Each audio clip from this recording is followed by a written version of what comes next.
is like in So that hard fourth to talk quarter, about.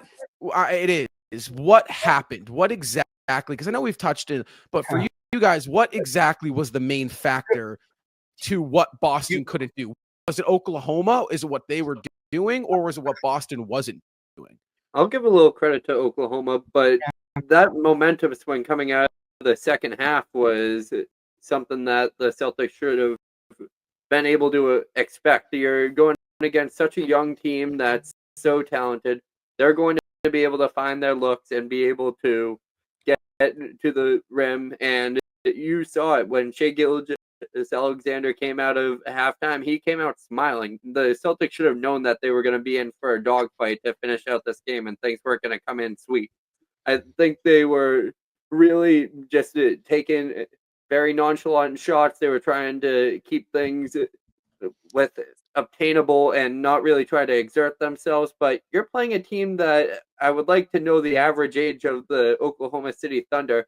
They have very young wheels. They're going to keep you running the entire game. They're on the defensive end and on transition. You could see that the Celtic starters were getting burnt by that when it came down to the final runs of the game. And when they got to the fourth quarter, it was almost too late to bounce back from that. And the whole momentum completely switched over to the Oklahoma City Thunder. The Celtics couldn't really do anything to stop them after that point. And you just need, when you're facing a team like that, you need to keep your foot on their throat while you have them down and be able to keep on attacking what is working. Because if the Celtics just maintained their attack on the rim and being able to have Tatum getting his looks in the paint, being able to get to the foul line, because the Oklahoma City Thunder were fouling a lot during the first half, and then during the second half they were also fouling, which a couple of calls were missed.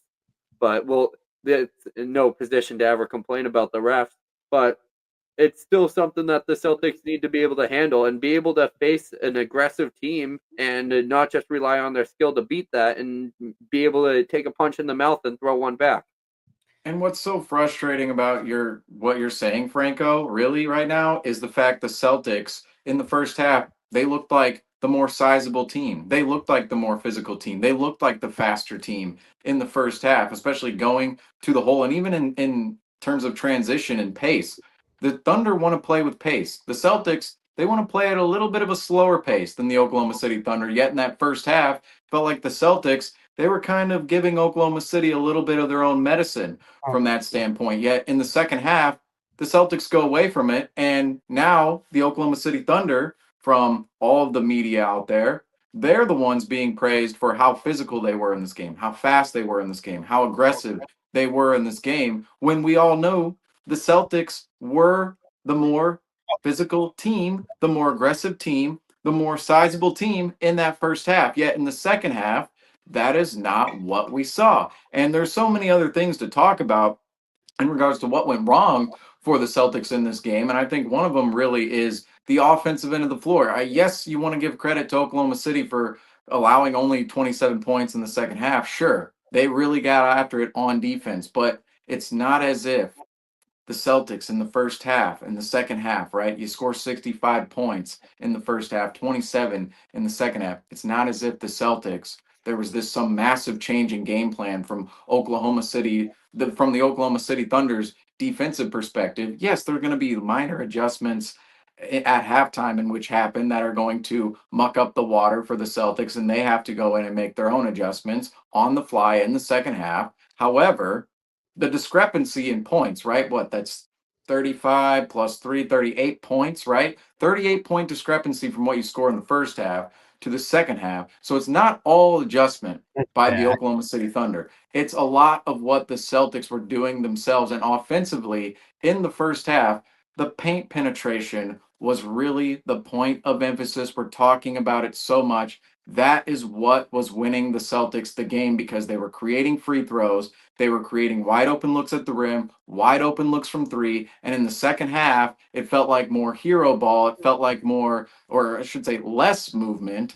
out on the floor. And ultimately, just in terms of the movement in general on players, like how were they moving on the floor with the ball, it felt like every time the ball came into each player's hands on the Celtics, they were not looking to drive aggressively. They were standing there with the ball looking to pass or shoot. And the Celtics, from an aggression standpoint, it went away in the second half. It went away. And at the beginning of this game, it was clear the Celtics put a point of emphasis on attacking the rim. They had the last 3 games. It was evident against Toronto, evident against Minnesota, evident against Houston. It was so evident after that recent stretch of 2-4 in 6 games. The Celtics are playing awfully inconsistent. The Celtics got back to where they were last year and got back to their game, and they came into the first half like that tonight. Yet in the second half, where did it go? Where did it go? And yes, you want to give Oklahoma City credit for what they were able to do defensively, but again,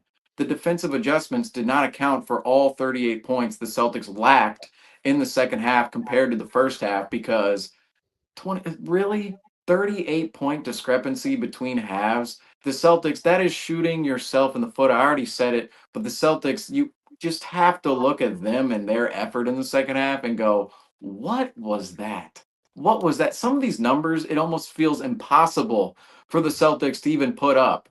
It really does. How do you pass to 3 assists in the second?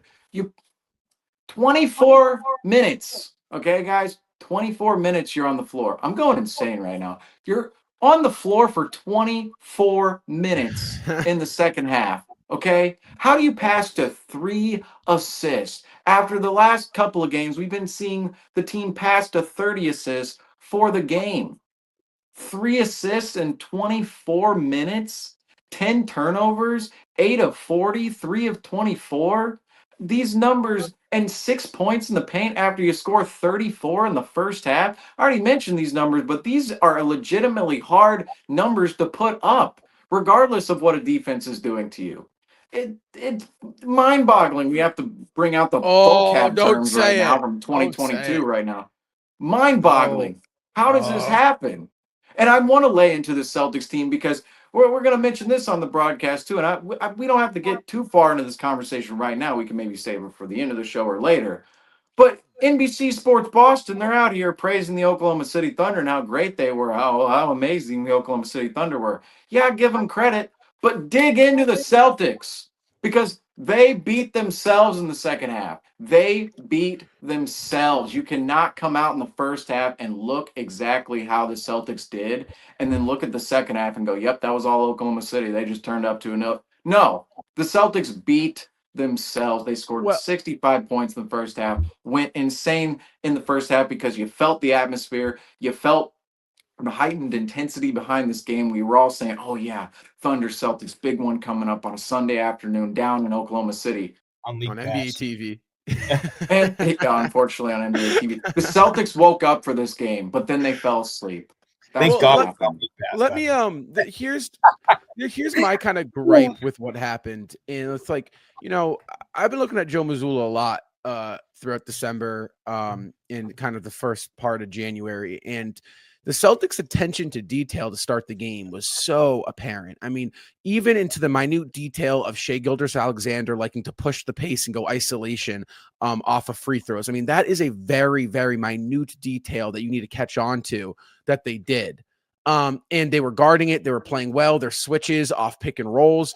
I mean, Kristaps was hedging it and they weren't switching it to get on shot. I mean, they were playing with intent, with purpose and everything. The game plan looked so solid defensively. And then on the offensive floor side of the thing, they were getting to the rim, creating mismatches, right? Kind of playing that killer whale offense to the best of their ability. And in the second half, when Oklahoma City made clear adjustments, I mean, they picked up their intensity. They were pushing the pace. They were driving and kicking. I mean, they were moving the Celtics around on defense. And you look at the Boston side of things, there was no adjustments in the Celtics players. It kind of felt like they went into, okay, let's just huck it up mode. And as a coach, you need to be able to stop the game, right? And say, no, like, guys, this is what we need to do. This is who we need to attack. This is an action we need to get into to get ourselves out of this drought. This is what we need to do defensively. Like, there was nothing. The start of the third quarter looked identical to the end of the third quarter. which looked identical to the start of the fourth quarter, which looked identical to the end of the fourth quarter. In a game that is two top dogs, a heavyweight matchup, a finals preview, it can't just be something where you're just like, oh, okay, let's see if they can figure it out. Or, okay, let's see if they'll throw together. No, this is a different type of regular season game. This is a game that for morale, you need to go out there and you need to play your best ball and you need to coach your best game. And guys, I don't know about you, but tonight, Joe Mazzulla, he did not coach his best game. He just was letting them play. He didn't, during the third quarter when the collapse that was inevitable was being like foreplayed in front of our eyes. We couldn't really do anything about it. But all that had to be done to stop that momentum was a quick timeout during the third quarter.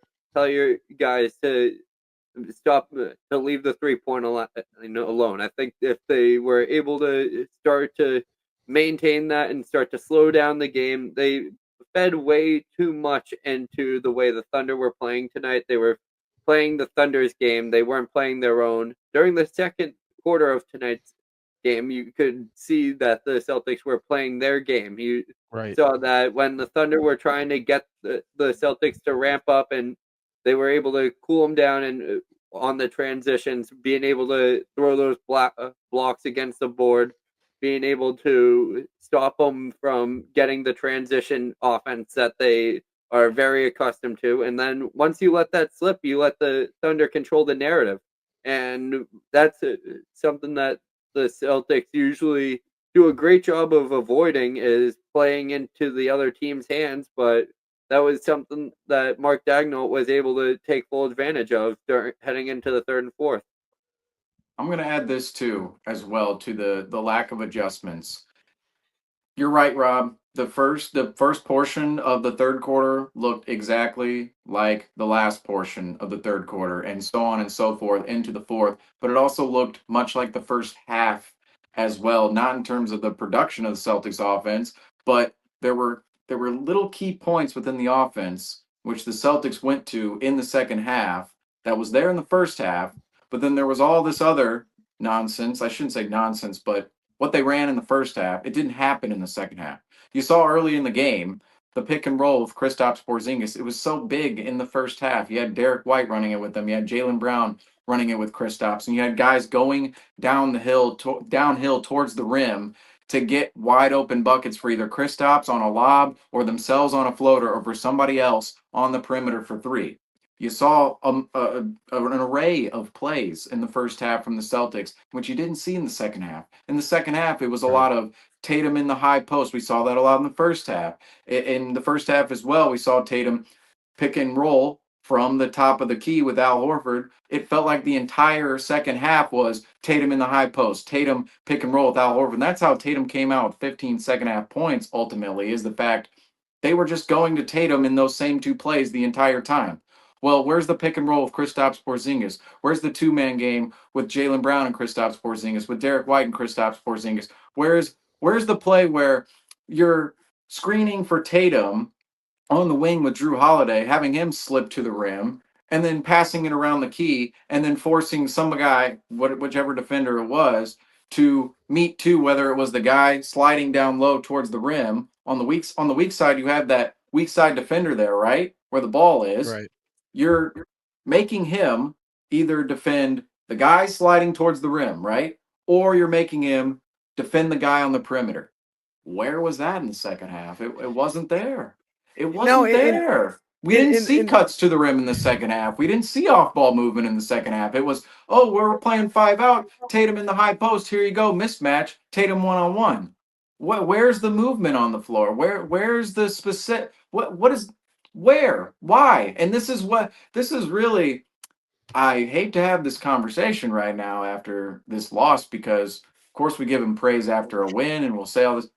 But Joe Mazzulla, you're completely right about the adjustment game. We saw this last year in the playoffs at some points. Game 2 against the Miami Heat. Game 2 against the Cleveland Cavaliers, where it just felt like, on our home floor here, the other team playing us in a multi-game series, they're making adjustments. We're not making them as quickly, and we're falling behind. Now, of course, the playoff run it ended up being dominant for the Celtics, but Their talent had a lot to do with that. Their shot making ability and their attention to that detail had a lot to do with that. And yes, the Celtics, Joe Mazzulla, he did make adjustments last playoff. And you got to give him credit for that. But it's these little That's in-game last playoff. adjustments. That's Right. last playoff too. Right. That's we haven't seen that this year, and we got to see that this year. And this But was a that's great always opportunity been the to show it. conversation with him, regardless. Even last year in the playoffs, we saw Right. in those games, oh, we're not making the in game.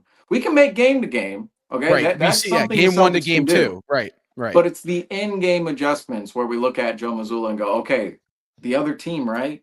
They made this specific defensive adjustment or they made this offensive adjustment. Can we adjust as quickly? And we just don't. Or this game, I don't even want to say the adjustments.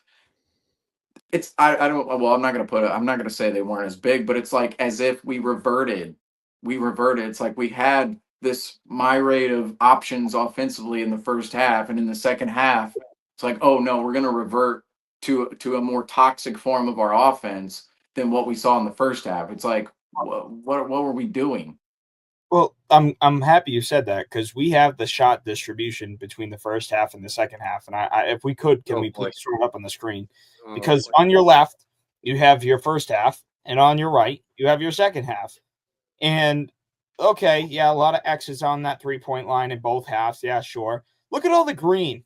Look at where all the green is coming from. It's on the left in the first half, all in the paint. The Celtics shot 51%, a minus 31% was shot in the second half.